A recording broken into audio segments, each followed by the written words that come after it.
we just want to shout every praise, Panginoon, for you deserve it. We thank you, Lord, for everything. Maraming salamat po, Lord God, for every chance na binibigyan niyo po sa amin. For saving us, Lord God, for helping us, for picking us up every time we fall down, Panginoon. Maraming salamat po sa binibigay niyo pong buhay sa amin araw-araw and for guiding us, Panginoon. We thank you, Lord, for everything. And we are sorry, Panginoon, sa mga nagagawa po namin kasalanan, sa mga pagkulang po namin, Lord God. And we praise you, Lord God. Maraming salamat po, Panginoon, sa lahat. And today, Lord, we give you all the praise. And nawa, Panginoon, bigyan niyo po kami ng wisdom and knowledge, Panginoon, para po maintindihan ang inyong salita, ang inyong message na nais niyo pong iparating sa amin. In Jesus' name we pray, Amen.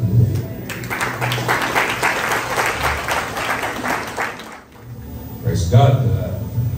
Tayo mo yan nandito upang makikibahagi sa kanyang banal na dulang ng Panginoon. At bago tayo manalangin at kanyang kapatawaran, ay nais kong basahin sa inyo ang mga paalaala ni Apostol Pablo sa 1 Corinthians chapter 11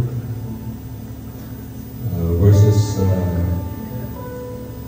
27 hanggang sa mga sumusunod. Datapwat siya sa akin ng tao ang kanyang sarili at sa katumain ang tinapay at uminom sa araw. Sapagkat ang kumakain at uminom ay kumakain at uminom ng katol sa kanyang sarili kung hindi niya kinikilala ang katawan ng Panginoon. Mga kapatid, bago natin tanggapin ang simbolo ng kanyang katawan ng Panginoon, dapat natin suriin ang ating sarili. Kung meron man tayong mga tinatawag kasalanan, ay ihayag natin sa ating Panginoon, hiligin ng kanyang kapatawaran, at gawin tayo dapat na tumanggap ng simbolo ng kanyang dugo at katawan. Hanapin natin ang ating Panginoon sa oras na ito, at itoon natin ang ating isipan sa ating pagtanggap sa kanyang banal na dugo. Tayo po ay manalangin. Heavenly Father, maraming salamat po sa napagandang araw na ito, Panginoon. Nagagod ko muli ay nagkatipot-tipot bilang magkakapalit kay Kristo. Pag ikaw ay purihin, pasalamatan. Panginoon, maraming salamat po sa iyo. Dahil sinugo niyo ang iyong bugtong na anak upang isakripisyo ang kanyang buhay. Tinanggap niya, Panginoon, ang mga pasakit, mga kahiliyan na dapat kanya ay tumanggap. At sa kanyang kamatayan ay nakaroon din ng iyong buhay at kap na kapitasan na iyong pinangako. Nandito muli kami, Panginoon, upang tanggapin at ihayag ang kanyang kamatayan ay kaligtasan ng Panginoon. At sa oras na ito, kami ay hihiling ng iyong kapatawaran, Panginoon, na kung anuman ang naging kasalanan namin sa isip, sa salita, at sa buhay namin, hinihiling ang patawarin ng iyong Panginoon. At kung mayroon man kami mga itinugog din orbihan sa aming puso ay paliwanagan naman, Panginoon. At ihayag ito ng buong puso at isuko at i-turn over sa inyo, Panginoon, at piningin na kami ay patawarin sa mga kasalanan. At sa aming pagtanggap, Panginoon, sa simbolo ng iyong katawan at dugo ay pagpalain mo ang bawat isa, Panginoon. Tanggapin namin ito na may kababaan mo at pananampalataya sa iyo. Maraming salamat po sa kaligtasan na iyong pinangako, sa iyong dakila at walang kapantay na pag-ibig sa amin.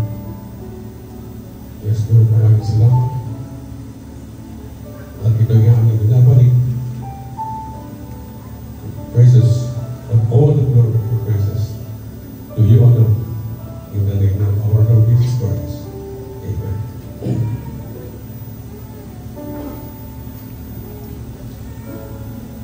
Sapagkat tinanggap ko sa Panginoon ang ibibigay ko naman sa inyo. Ang Panginoong Jesus na nag-isa'y pinagkanulo ay tumampot ng tinapay. At nang siya'y makapagpasalamat ay kanyang pinagputol-putol at sinabi, ito ay aking katawan. Dapat pinagputol-putol namin sa inyo, gawin ninyo ito sa pag-alala sa akin. At ang natin ay tinapay. At ganoon din naman, tinawakan ng sarong pagkatapos na makahapon at na sinasabi, ang sarong ito ay siyang bagong tipan sa aking dugo. Gawin ninyo ito sa tuwing kayo magsisino sa pag-alala sa akin. Inuwi namin ang sarong ito. Ito ay simbolo ng kanyang dugo na nakikis doon sa krus. Sapagkat sa tuwing kain ninyo, pinapay na ito at inuman ninyo ang sarong, ay inihayag ninyo ang kamatay ng Panginoon hanggang sa Diyos. Maraming salamat po at pagpalaan po bawat isa sa atin. Good morning po sa inyo lahat. Parang malapot po kayo. Konti-konti po dyan. Kapiling po natin ang Panginoon. So dapat nagsasaya po tayo.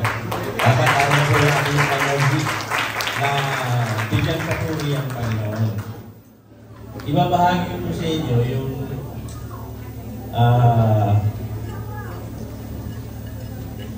sa Mark chapter, siguro alam po ninyo itong kwentong ito.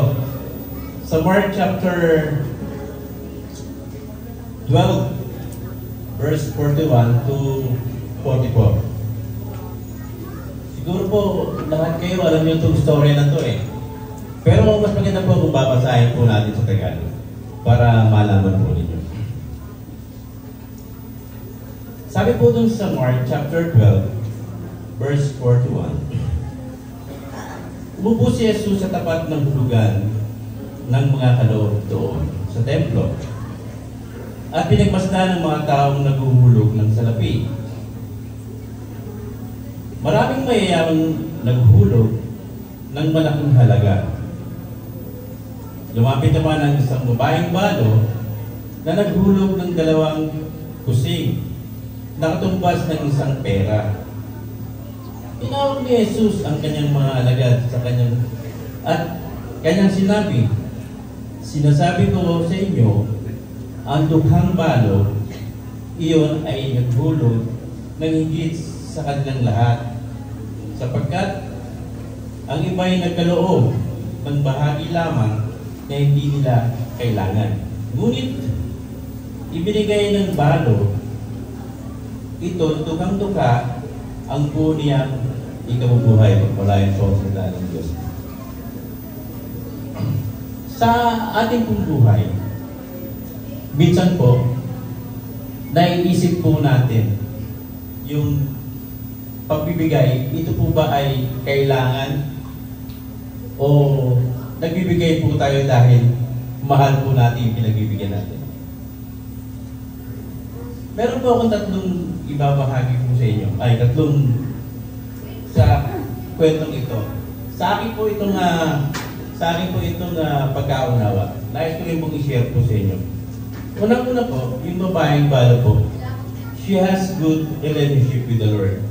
Bakit po sinabing siya po ay merong mabuting relasyon sa Panginoon? Dahil sa kabila po ng kanyang kawalan, nakuha po niyang ibigay, natitira niyang ikabubuhay.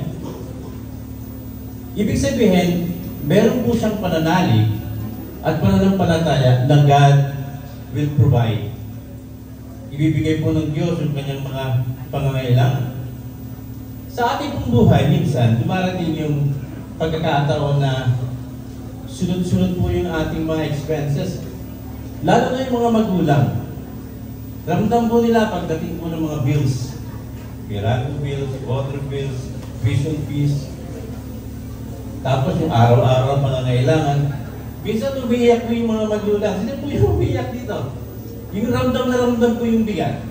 Pero sa kabila po nun, naroon po rin po yung kanilang pagtitiwala sa Diyos na God will provide. Ikalawa po, God look the intention of the heart. So, ang Diyos po tumitingin sa puso ng tao. Maaaring magbigay ka nga, pero yung intention mo naman ay iba. Diba? So, baliwala. Dapat po, pag nagbibigay po tayo, yung kaloob, yung nasa ating pong puso, yung hindi mabigat sa ating pong puso, dapat maging cheerful giver po tayo. Lagi po natin tatandaan na ang nagbibigay po ay mas papalad kaysa po sa tumatanggap. So, tayo pong lahat ay manalangin. Dakilang Diyos na makapangyarihan sa lahat, kami po ay nagpapasalamat sapagkat patuloy mo pong pinagpapala ang aming pong buhay. Lord, salamat po sa buong sanglinggo na kami po yung iningatan, ginabayan. At salamat din po, Panginoon, kami po yung inihatid sa iyong bahay sambahan upang kami may puri. Pagpasalamat sa lahat ng biyaya na ibinigay mo sa amin. Dalangin po namin, Lord, nag-ibigay po ang mga ikapo o giving na ito sa lalagaran pa po ng iyong mga gawain. Tulungan mo pagpalain, Panginoon, ang bawat isa sa amin. Sa pangalan po ni Jesus, amin po itong inatas. Amen. Praise God! Palapakan natin ang Panginoon once more. Hallelujah! So I hope nakahanda na po ang ating mga Bible, ang ating mga notebook, ang ating mga ballpen para po sa minsang pang pag-aaral po natin. Amen? Handa na po ba tayo? As I have said, naandito tayo para pag-aralan ang kanyang salita, lalo pa tayong lumalim sa ating relationship sa Panginoon, masigit pa nating makilala ang ating Panginoon sa ating buhay, malaman po natin kung ano yung kanyang kagustuhan at kalooban para sa bawat isa sa atin. And the only way for us to know that is to come together and study the Word of God. So ngayong umaga, patuloy tayong nag-aaral tungkol sa ating theme o sa ating serye, all about focus on the one. And today we're going to talk about love that moves. Let's turn our Bible in the book of John, chapter 4,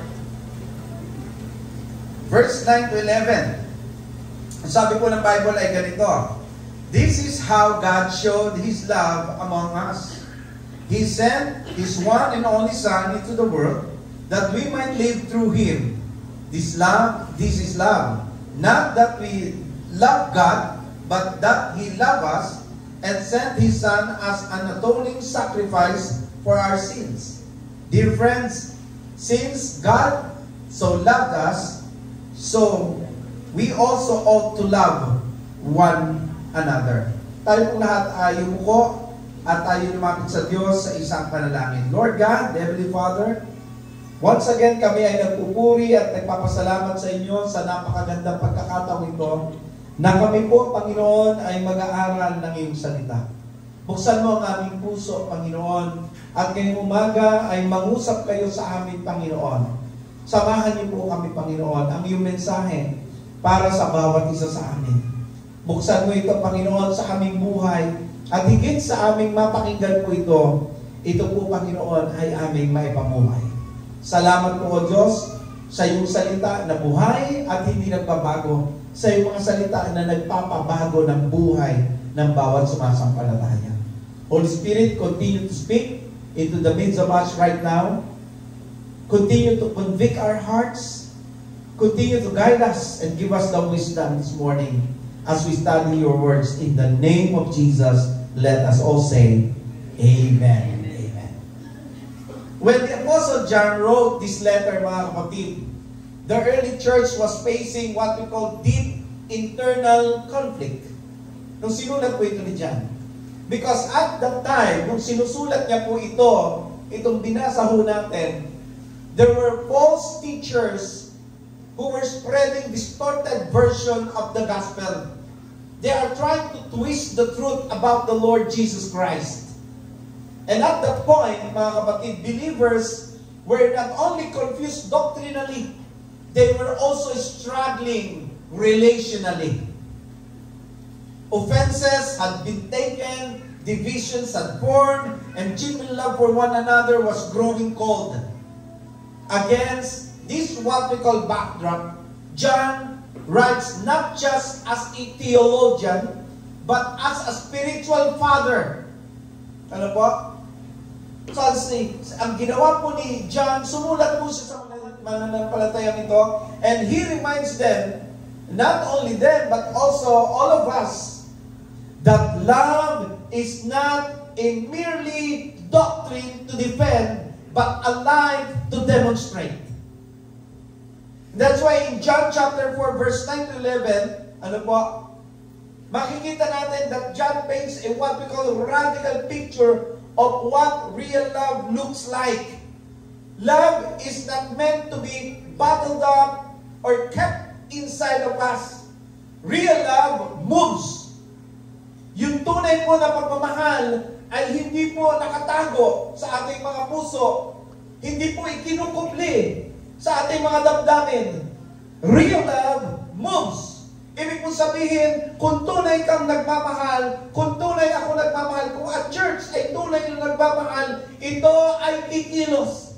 Ito ay gagalaw. Gagawin niya kung ano yung nararapat. Now, think about God's love. Hindi po ito nanatili sa langit, yung pag-ibig ng Diyos. Hindi po ito nanatili doon. It moves from glory to manger, from manger to cross, and from cross to empty tomb. It crossed what we call the greatest distance in the universe to reach you and me. Yan yung pagmamahal ng Diyos. It moves, mga kapatid. And makikita po natin na diyan po, no?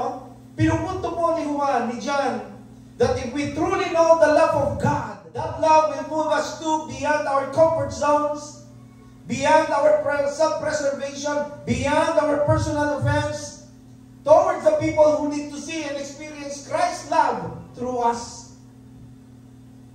Kung tunay po mga kapatid na alam natin, na uunawaan natin ang pag-ibig ng Diyos, dapat yung pag-ibig na yan ang nagtutulak sa atin mula sa komportableng ilalalagyan po natin.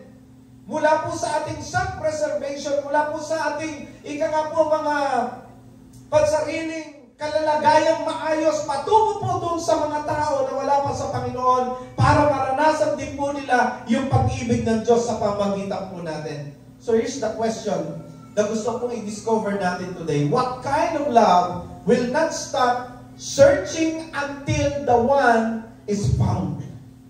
Ano yung klase ng pag-ibig na yon na hindi titigil, hindi hihinto, hindi kayang pigilan hanggang maabot po yung nag-iisa na wala pa sa Panginoon?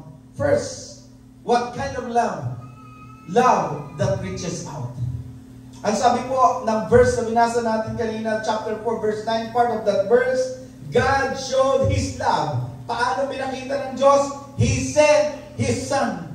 Ang sinasabi po ni John dito ay napakalinaw. Ang pag-ibig po ng ating Panginoon ay hindi lang po basta pakiramdam na itinago po ng Panginoon sa kanyang puso, sa kanyang sarili. Ang pag-ibig po ng Diyos ay gumalaw, kumilos, lumapit, umabot. Ang tunay na pag-ibig, mga kapatid, hindi nananatili sa damdamin. Ito ay gumagawa ng unang hakbang.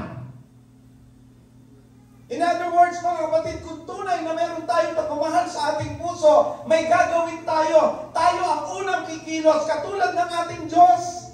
Hindi po niya inantay na maging maayos ang buhay natin.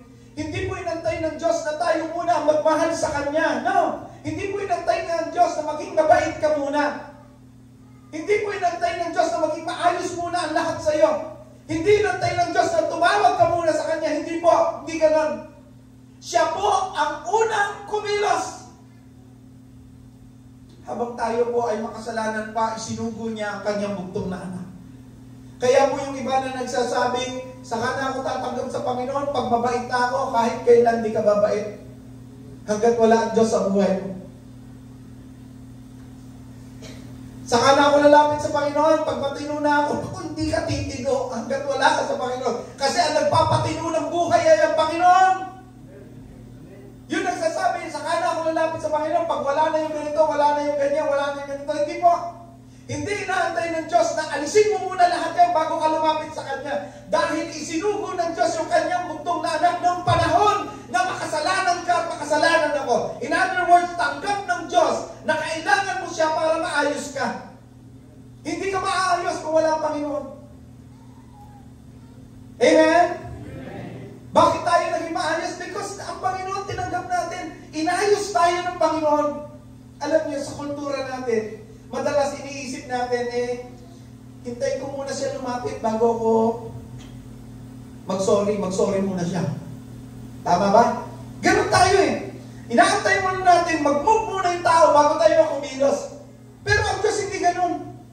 Hindi mo sinabi ng Diyos, ay, magsisi ka muna, ay, bago ko ipadala yung bugtong mo, anak.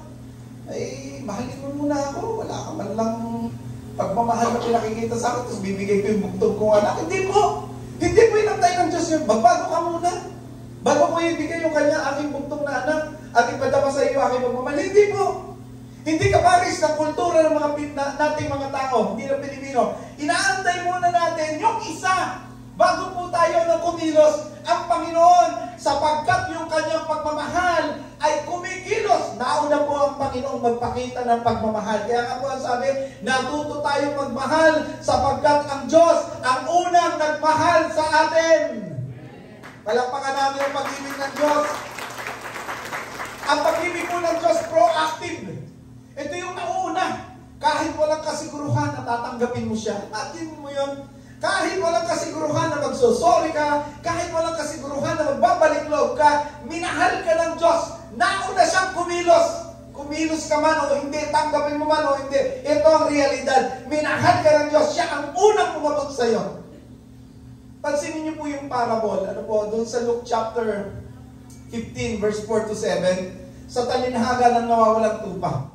Merong isang daang pinapastol na tupa, pero merong isang naligaw. Merong isang naligaw na tupa. No? Sinabi ba ng Panginoon doon na, sige, tupa, balik ka na lang pag handa ka na, ha? Andito lang ako. Hindi po. Ano pong ginagawa po? Ano pong ginawa nung shepherd? Iniwan po niya yung 99 sa parang, hinanap niya po hanggang matagpuan yung nag-iisa. Proactive. Hindi mo niya sinabi, tupa, pag ready ka na, balik ka na lang, ha? Hindi. May ginawa po yung pag-ibig niya. Hinanap po niya yung nag-iisa. Ganon ang tunay na pag-ibig, mga kapatid. Ganon po yung tunay na pagmamahal. Hindi kung sino yung nawawala, siya yung unang lalapit. Hindi. Yung nawawala, yun ang hinahanap. Yun ang lalapitan. At kung meron tayong busilak na pagmamahal, yung pag-ibig na galing sa Panginoon, tayo ang mauuna. Tayo ang pupunta. Tayo ang maghahanap. Kasi proactive din yung pag-ibig na meron tayo. Alam niyo, ayon po sa behavioral science, karamihan po ng tao na may mga pinagdadaanan, hindi sila nahingi ng tulong ng direkta. Kaya nagugulat na lang tayo kung minsan, mayroong mga taong bigla na lang pong winawakasan ng buhay. Totoo po yun. Pero alam niyo po, hindi man sila direktang humihingi ng tulong, meron po kayong mga senyales na makikita. Halimbawa, dati pong tahimik, biglang nagiging maingay. O kaya po, pagka naman po maingay, biglang nagiging tahimik. O kaya nagpapabago-bago ng kilos. O kaya biglang nagiging loner, nagiging aloof. Ang tanong ko po ito, kayo po ba sensitive sa mga ganon? Alam niyo po kasi yung tunay na pagmamahal, yung totoong pag-ibig, marunong magbasa ng ganitong mga senyales, mga kilos. And katulad po ng Panginoon, ano po, tulad ng Diyos, nakikita niya ang ating kalagayan, tumutugon agad siya bago pa po tayo humingi ng tulong. Mga kapatid, kailangan merong mag-initiate. Kasi kung wala mag-i-initiate, baka yung hindi magkasundo, hanggang ngayon, hindi pa rin magkasundo. And the same po, pagdating sa spiritual life, may mga tao po na malayo sa Diyos, kamag-anak mo yan, kaibigan mo yan, o sino mang nakapaligid sa iyo, kailangan pong merong tao na tatayo as common friend. Kaibigan mo at kaibigan ka ng Diyos. Amen po ba? At ikaw yung tatayo para mag-initiate, magkasundo, o makipagkasundo ang taong ito sa Panginoon. Someone has to take the first step. At sino yun? Ikaw yun. Sabi mo sa katabi mo, ikaw yun. Amen. Palakpakan natin ang mga kapatid natin. Sino po yun? Tama. Now, sino po pinapupuntahan sa iyo ng Diyos ngayong week na to? Huwag kayo mo maghintay ng perfect timing. Kadalasan, walang ganon. Walang ganon. Walang perfect timing. Sa taong nagmamahal, sa taong may malasakit, lahat ng oras perfect timing. Di ba? Hindi mo hintayin yung tao, naghihingalo muna bago mo si-share ng gospel. Naghihingalo ka na, malapit na, teka, share ng gospel. Alam mo kasi, yung tao, tinatag mo pa si Lord? Hindi. Tinatanggap mo. Hindi kailangan gano'n. Hanggat malakas, hanggat buhay, take the initiative.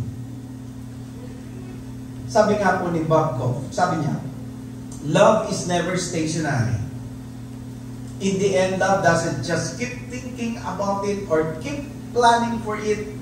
Simply put, love does. In other words, ang sinasabi po ni Goff ay ganito, kung mahal mo talaga, may ginagawa ka tungkol doon, hindi lang puro salita o puro plano, dapat meron kang ginagawa. Kung hindi ka kasi lalapit, baka wala nang ibang lalapit at who knows, ikaw pala talaga yung gagamitin ng Diyos para sa taong yan for Him to know the Lord.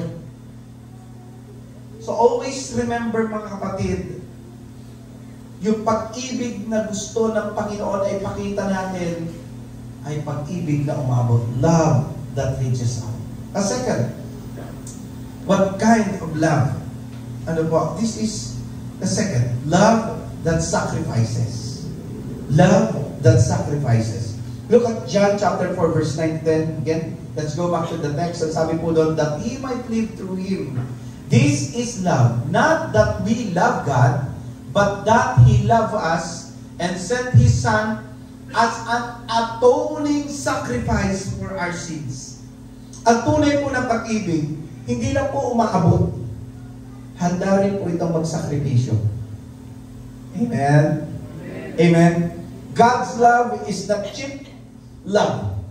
Hindi ito, I love you, sa salita lamang. Ito ay may kasamang presyo. At ang presyo po nito ay hindi maliit na halaga dahil ang presyo po nito ay ang buhay ng kanyang bugtong na anak.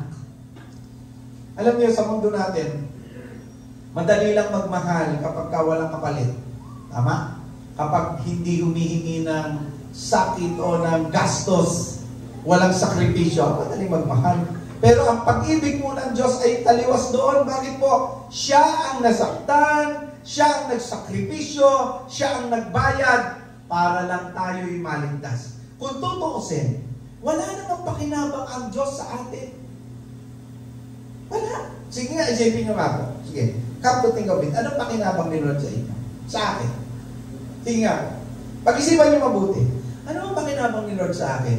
Ang mga laga sa mundo? Hindi ba yung kaya ng mga anghel? Kaya ng mga anghel o hindi? Kaya. Pastor, hindi mo na itatanong ako. Umahawit ako sa Panginoon. Tanong, kaya bang umawit ng mga anghel sa Panginoon? Maganda pa! Sigurado yun! Amen? So, ito ang tanong ko. Ano ang pakinabang ni Lord sa'yo? Wala na nga tayong pakinabang kay Lord kung tutuusin. Wala pa tayong ginawa kundi sakta ng puso ng Panginoon. And yet, sa kabila ng lahat ng yun, mga kapatid, ang tindi ng presyo na ibinigay ng Lord para matubos lang tayo. para abutin lang tayo. Alam nyo, pag binalikan nyo yung kwento ni Abraham sa Genesis chapter 22, inutusan ng Diyos si Abraham, di ba? Ihandog yung kanyang kaisa-isang anak, si Isaac. Si Isaac po ang kaisa-isa niyang anak, ang katuparan ng pangako ng Diyos. Mahirap, masakit, pero handa siyang sumunod. Bakit? Dahil mahal niya ang Diyos higit sa lahat. And ganito rin naman po, in likeness, mga kapatid, yung ginawa ng Diyos para sa atin, siya mismo ang nagbigay ng kanyang anak para lang sa ganon matiyak ang kaligtasan mo. Yun ang ginawa ng Lord. Eh tayo po, ano po bang sakripisyo na nagawa natin para kay Lord? Meron po ba? Meron na po ba tayong sakripisyo na ginawa? Alam niyo po, ang pagsasakripisyo, naghahatid yan ng joy. Katotoo lang. Ayon po sa research sa neuroscience, kapag nagmamahal tayo ng totoo o ng tapat, merong bahagi po ng utak po natin na tinatawag na reward center na a-activate po ito. Pero ito po ay mas matinding na a-activate kapag nagbibigay tayo o nagsasakripisyo tayo kaysa po sa tayo at tumatanggap. Kaya pala, sabi ni Paul, doon sa Book of Acts, sabi ng Panginoon, no? Through Paul, si Paul nagsabi po nito. Sabi po ni Jesus ay, Acts 20:35, it is more blessed to give than to receive. Kaya po pala binanggit yun, because wild na po sa mga tao, talagang inilagay ng Diyos sa atin, na kapag tayo po ay nakakagawa ng sakripisyo, mas higit po tayong nagiging masaya. Sino po dito gusto maging masaya? Praise God. Amen? Dapat ready ka mag-sacrifice. Now, ito po ang tanong. Sino po ang tinatawag ng Diyos, no? Na dapat mong pag-alayan ng iyong oras, ng iyong lakas, ng iyong yaman. Handa ka bang mag-sacrifice ng iyong sarili, ng iyong oras, panahon, ng iyong kayamanan para lang makaabot sa iba? Alam niyo po, pag nagsasakripisyo tayo para sa iba, nagkakaroon tayo ng kagalakan. Dahil doon natin nararamdaman na talagang tayo ay nang umiibig ng tunay. Sabi nga po ni Elizabeth Elliot, sabi niya, love is not love until it costs you something. Yun ang tunay na pag-ibig, mga kapatid. Kung walang sakripisyo, baka hindi po yan pag-ibig, baka convenience lang. Remember, Christ suffered for you, leaving you an example that you should follow His steps. 1 Peter chapter 2, verse 21. Always remember, mga kapatid, evangelism is not easy. It costs time. It will cost your convenience, even your reputation, mga kapatid.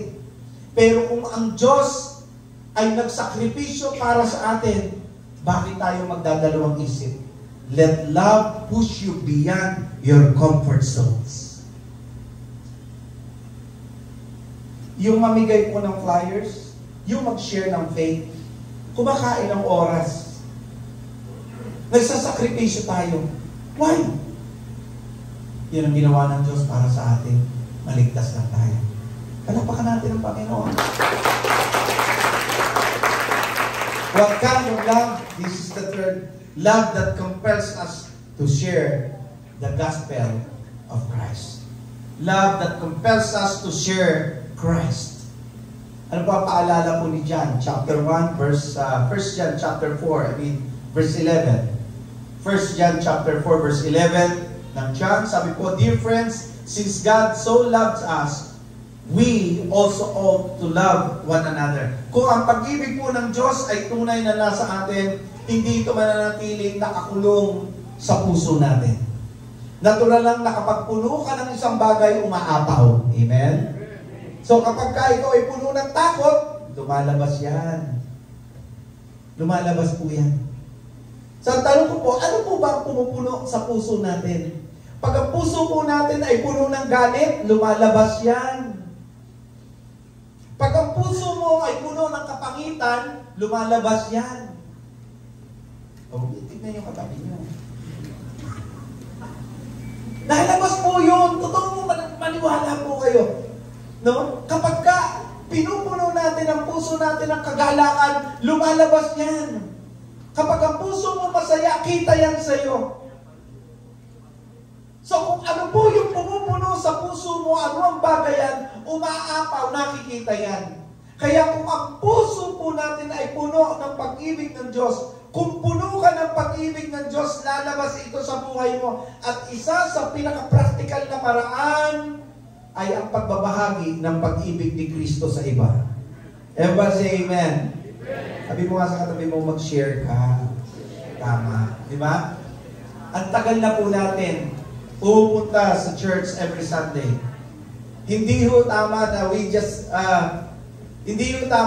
will just come here every Sunday and then depart to work, depart to study, but not doing our part to share the gospel.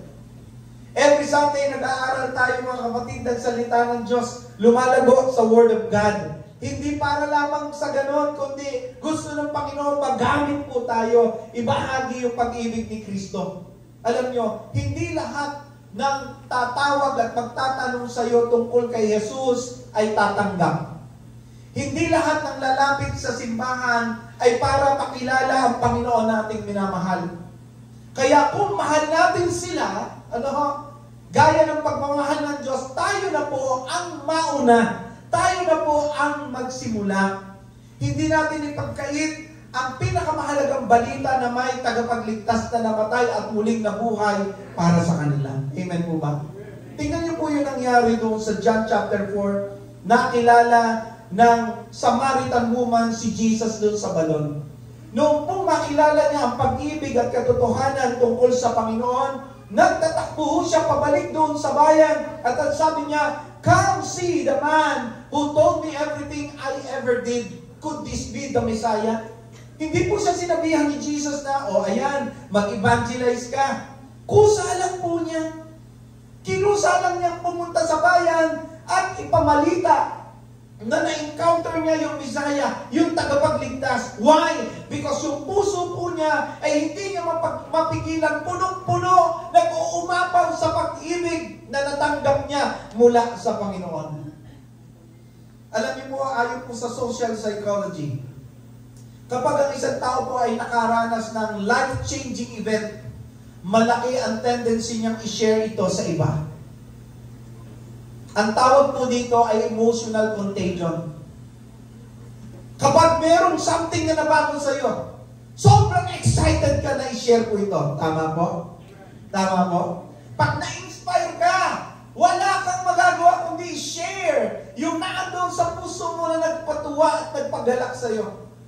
Now, ito po, kung gaano katindi yung joy and hope na naramdaman mo nang makilala mo si Kristo, dapat ganun din yung urge na meron ka para i-share po ito. Ganyan ang dapat na epekto ng pag-ibig ng Diyos sa atin. Ito po ang tanong ko, naramdaman niyo po ba yung joy and hope and love ng Panginoon sa buhay niyo? Kasi kung nararamdaman niyo, sige, palakpak po natin sa Panginoon yan. Kasi kung nararamdaman po natin yan, hindi ka dapat napipigilan. Hindi ka dapat natitigilan. Dapat sinishare mo ito. Sino sa paligid mo ang wala pang relasyon kay Kristo? I-share mo si Christ. I-share mo yung joy, yung hope na naranasan mo dahil sa pag-ibig ng Diyos. Simulan mo sa isang simpleng paraan. Why not share your testimony? Ano dati ang buhay mo? Ano ngayon ang buhay mo? Ano ka dati nung hindi mo pa nakikilala si Kristo? At ano ngayon ang buhay mo simula nang tanggapin mo at makilala ang pag-ibig ng Panginoon? The gospel comes to you on its way to someone else. Meaning, when you receive the gospel, it's not meant to stop with you. It's meant to pass through you to others. Kapag punong-puno ang puso mo ng pag-ibig ni Kristo, hindi mo maiiwasang magbahagi. Hindi dahil obligado ka. Hindi po. Dala po ito ng alab ng pag-ibig na nag-uumapaw sa puso mo. Alam niyo po yung kantang, I have decided to follow Jesus. I have decided to follow Jesus. Alam niya? I have decided to follow Jesus. No turning back, no turning back. Alam niyo po ba na hindi naman po Amerikano ang gumawa ng kantang yan? Noong 19th century mga kapatid, merong isang tribo sa India na tinagurian pagdating po sa napakatinding pagtutol sa tinatawag po nating gospel. Now, meron po doon sa tribo na yon isang pamilya na naging mananampalataya, naging Kristiyano. At dahil po sa kanilang pananampalataya, yung pinaka-leader po ng tribo ay nagalit. Kaya po ang ginawa sa pamilya pong ito, sila po ay dinala doon sa sentro ng baryo. At sinabi sa kanila na dapat nilang talikuran ang kanilang pananampalataya kay Kristo. Dahil kung hindi, isa-isa silang mamamatay. At ang una pong iginapos para sabi nga po ay patayin. Ang una po doon ay yung ama, sumunod po yung anak, pagkatapos po ay yung kanyang asawa. Pero sa pagkakataong ito, hindi yung ama ang unang papatayin. Sa pagkakataong ito, ang unang papatayin ay yung anak. At ang sabi po ng leader ng tribe, kailangan mong itatwa ang iyong pananampalataya kay Kristo. Ang sagot po nitong ama, I have decided to follow Jesus. No turning back. Nang patayin po ang kanyang mga anak dahil sa kanyang sinabi, ang kasunod na statement na sinabi po niya, though none go with me, I will still follow. At ang kasunod po noon, siya at ang kanyang asawa ay papatayin. Pero patuloy po niyang kinantat sinabi, the cross before me, the world behind me. Ang kanilang tapang mga kapatid at pag-ibig kay Kristo ay nag-udyok sa marami sa kanilang tribo, kabilang na po yung pinuno na nagpapatay sa kanila na tumanggap din sa Panginoon. Palakpakan natin sila. That's what happens when love compels us to share. People see, people hear, and people believe. John's words reminds us, love is not just a feeling of joy. It's a force that moves us. Force that moves us outward to the world. Force that moves us downward in sacrifice. Force that moves us upward in obedience to our God. What kind of love will not stop you and me searching until the one is found? First, love that reaches out. Meaning, willing to take the first step. Kung may gap, ikaw ang unang lalapit. Kung may sugat, ikaw ang unang aabot ng iyong kamay para magpatawad. Kung ang isang tao hindi pa nakakakilala kay Kristo, ikaw ang unang aabot. Hindi mo sila hihintayin para hanapin ang Diyos. Ikaw ang hahanap sa kanila para makilala nila ang Diyos. What kind of love? Love that sacrifices, meaning willing to pay the price. Handa ka magbigay ng oras, handa ka magbigay ng panahon, handa ka maglabas even ng iyong kayamanan. Pag-ibig na walang presyo, madali lang yan. Pero yung tunay na pag-ibig, merong halagang babayaran.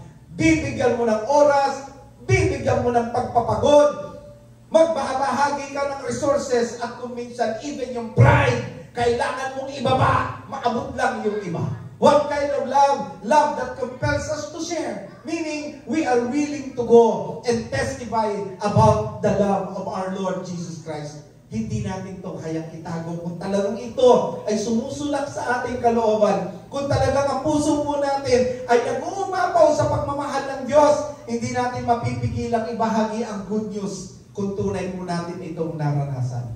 Mga kapatid, this morning I want you to know that the world is starving for real love. Not just words, not just like on social media, not just I'll pray for you pero wala naman talagang aksyon. Kung tunay po nating mahal ang Panginoon, tunay nating kilala ang Panginoon, tunay nating naranasan ang kanyang pag-ibig, kikilos po tayo. Aabutin natin yung mga wala pa sa kanya.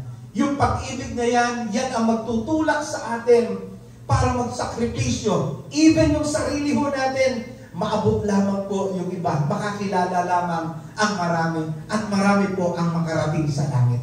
Let us not be the church that talks about love but does not show it. Huwag tayo yung maging church na nag-uusap, nangangaral tungkol sa pag-ibig, pero wala po tayong ginagawa. Let us be the people whose lives have been transformed. Let us be people whose lives shout, "This is how God loves me, and this is why I love you." Ngayong linggo ito, mga kapatid, pray at least for one person na pwede mong bahaginan ng mabuting balita. Act of that prayer within 7 days, mga kapatid, and repeat until that love becomes your lifestyle. Umabot tayo at sabihin natin, "Lord, sino ba ang aking hahatiran ng mabuting balita? Lord, here I am. Nandito lang po ako. Gamitin mo po ako. Isend mo ako sa mga taong wala pang pananampalataya sa iyo."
Ano po makapangyarihan sa lahat. Ama, maraming salamat po sa lahat, Panginoon, ng mga pagpapala na iyong pinagkaloob sa bawat isa. Salamat, Panginoon, sa mga salita mo namin pong narinig at napag-aralan sa umaga nito. Nawa, Lord, kami po ay inyong tulungan at gabayan na ang mga nangunguha o Panginoong salita mo sa aming mga puso ay huwag po namin sarilinin. Ang mga salita mo, Panginoon, ay amin pong ibahagi sa iba, lalo tigit sa mga kaluluwang wala pa po sa iyo. Gamitin mo, Panginoon, ang iyong iglesia sa dako ito na San Pedro upang maging daluyan po ng pagpapala at kaligtasan para sa mga kaluluwang nasa San Pedro, Panginoon, na wala pa sa iyo. Ganun din, Lord, gamitin niyo po ang aming mga kapatid sa mga kalugod na bayan, Panginoon, at ating na lugar, Panginoon, na sila, Panginoon, ay gamitin mo mga misyonero, Panginoon, na iyong kasalita. Sa ganun, Panginoon, pagdating ng takdang panahon, kami po ay sama-sama magpupuri at ipapasalamat sa inyo sapagkat nagamit mo, Panginoon, ang iglesia para iligtas ang mga kaluluwang hindi pa lubusan nakakakilala ng Panginoon sa inyo. Panginoon, kalakit po ng panalangin ito, amin pong pananalangin sa aming mga kapatiran, Panginoon, na aming hindi nakasama sa umaga ito, kung anumang katahilan na meron silang Panginoon, kung sila may mga karamdaman, physical and even spiritual, ipuin niyo po sila, Ama, at nawa sa mga susunod na pagkindi po magaya po nito, sila po ay muli po namin nakasama. Ibig niyo, Panginoon, ang aming pastor at ang kanyang pamilya, na patuloy po sila naglilingkod sa iyong iglesia, Panginoon. Lagi niyo po silang ingat at i-provide ng lahat po ng kanilang mga pangailangan sa bawat araw ng kanilang buhay. Ganun din, Lord, ang lahat po ng leaders and mga ginagamit po sa iba't ibang klase ng mga ministry heads. Ingatan niyo po ang bawat sa kanilang Panginoon. Lagi niyo po silang pagpalain ng kalakasan ng katalinuhan upang magamit sa paglilingkod po sa inyong Panginoon. Masabi din po pasamantalang pag-iwalay, nawa, Lord, bahunin po namin ang iyong mga salita at ibahagi ito sa iba. Bahunin namin ang iyong pag-iingat sa bawat isa, nasapingin namin ang aming mga lugar na pupuntahan o aming mga tahanang uwian. Taglay po ang inyong pag-iingat sa bawat isa ng Panginoon. Muli, Ama, maraming salamat po sa ginawa niyo pong papapadama na yung lubusang pagmamahal sa iyong iglesia. Muli namin binabalik sa iyo ang aming walagang papulit pasasalamat sa matamis ang pangalan ng iyong anak na Jesus. Amen. Nagapit po natin ang pagpapala.